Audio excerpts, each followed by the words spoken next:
you have a section called the Spike and Mike Show. And I'm a big fan of Spike Lee. I was a fan of Spike Lee since She's Gotta Have It. So when the commercials first popped up with Mars Blackmon and Michael Jordan, for me, it's like, this is fantastic.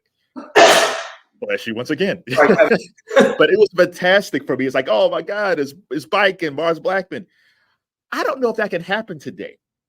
If you take someone like Wemby, let's say there was a young filmmaker like Spike Lee and a guy like Wemby, with algorithms and target marketing, I don't know if you can still do a Mars Blackmon, Michael Jordan commercial today. I mean, today as you did back then.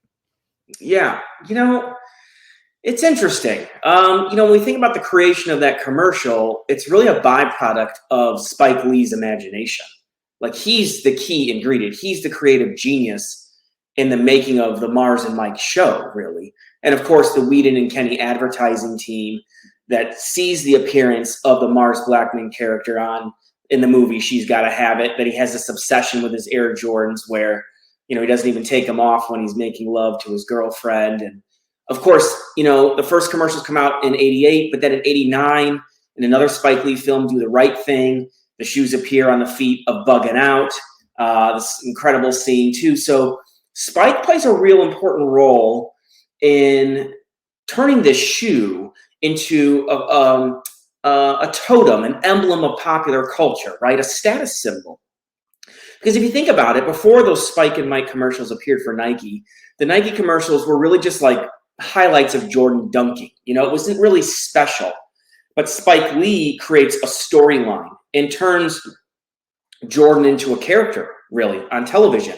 And if you watch these commercials sequentially, it was as if there was this ongoing show, and people were excited when a new Mars and Mike commercial appeared.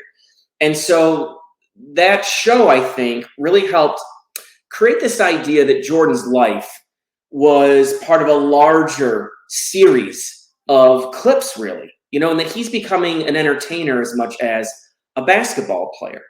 And those shoes, really, I think, the infatuation with the shoes reflected a culture where people define themselves through these sneakers, right? You are what you wear. You gain status by buying and wearing these shoes that are hard to get, that they're expensive.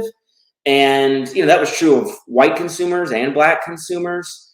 But I think what's often forgotten about that is that, black male hip hop artists, they made those shoes popular first in the black community. And then you had young white people who listened to hip hop music and they saw the pictures of these artists wearing the Air Jordan shoes. And so these black artists and Spike together made the shoes cool, right? They're conveyors of cool. And everybody wants to be cool. Everybody wants to be like Mike. And so that just drove the sales for these Air Jordans. And they took off in the late 80s and into the 90s, certainly.